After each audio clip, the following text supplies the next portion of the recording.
eo amin'izay taranja karate izay ihany fa mahakasika ny kluban'ny MAU kosa indray izay isan'ny voasa an'zareo Makaoa izay andray anjara amin'ny hetsika izay karakarain'zareo dia isan'ny manomana faratra izany ihany koa.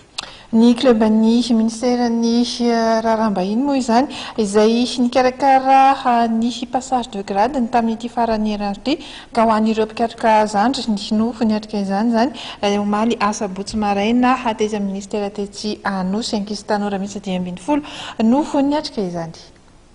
Ankizy sy tanora lasivavy misy 12 nampanaovana passage de grade ho an'ny club MAU Karaté Do ny sabotsy maraina lasa teo.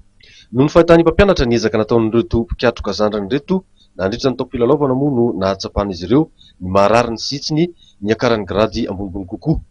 Ankoatr'izay dia ao anatin'ny fanomanana fandraisana anjara amin'ny hetsika fankalazana 20 taona ny club Makaoa ihany koa ny club MAU Karaté Do tao anatin'ny 3 herinandro zay. Saika ananan'izy ireo solotena avokoa ireo sokajy fananana an'ity hetsika karakarain'ny Makaoa etsy amin'ny kianja mitafy Mahamasina ny sabotsy ho avy zao ity.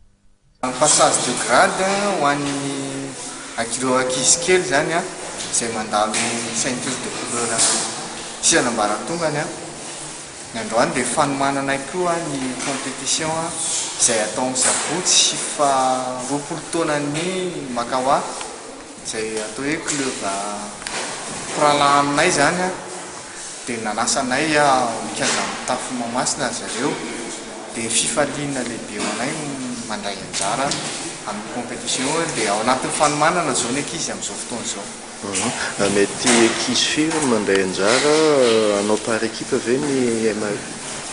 Ilay kategoria nangatahany zareo zany dia ny ankizy kely lehilahy ankizy lahy kely 5 combattants ny équipe ray, ny ankizy vavy kely 3 combattantes ny équipe ray et l'équipe senior homme 5 combattants et senior dame 3 combattantes.